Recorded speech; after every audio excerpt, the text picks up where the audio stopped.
New Mexico 64L chili peppers. Pretty much the same story as last week. We're getting lots of peppers, lots of blossom end rot.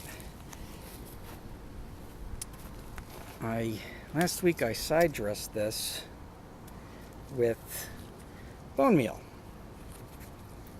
Will it help? I don't know. These are all peppers that started before I put down the bone meal, so this is no test.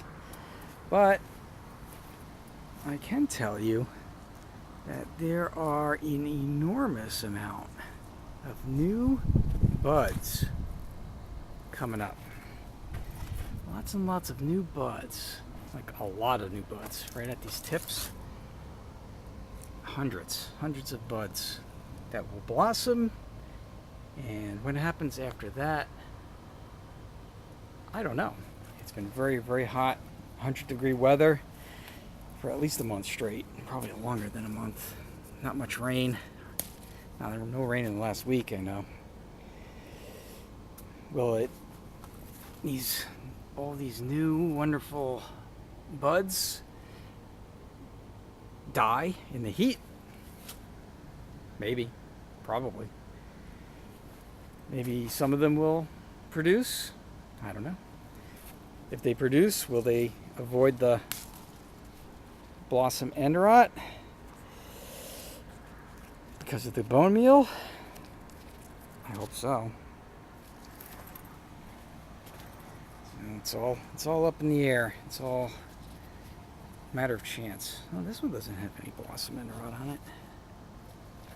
Let's see, what's this one look like? Oh yeah, look at that. I call this pepper my heartbreak pepper because it produces so well. So well. Oh, what's this one about? Oh, this one looks good. Just a little brown right at the end there, but it should be edible. I'll leave that on there. Maybe I'll get a little bigger.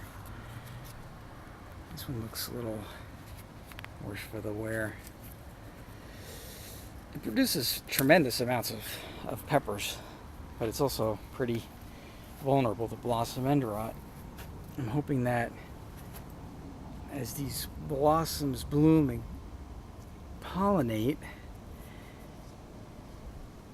there'll be enough calcium in the soil from the bone meal to keep them from getting the blossom end rot and getting a nice amount of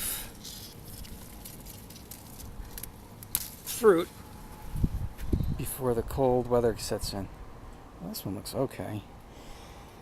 My wife actually tried some of these ripe ones, and they are exceedingly spicy, especially to my tastes. To my taste, they're just horrible. But she actually enjoys them. So if you enjoy a hot, spicy pepper,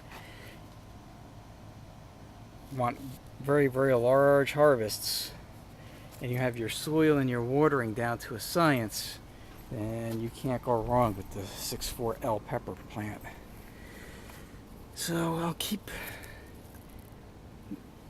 going, keep watering, keep an eye on these, and just keep my fingers crossed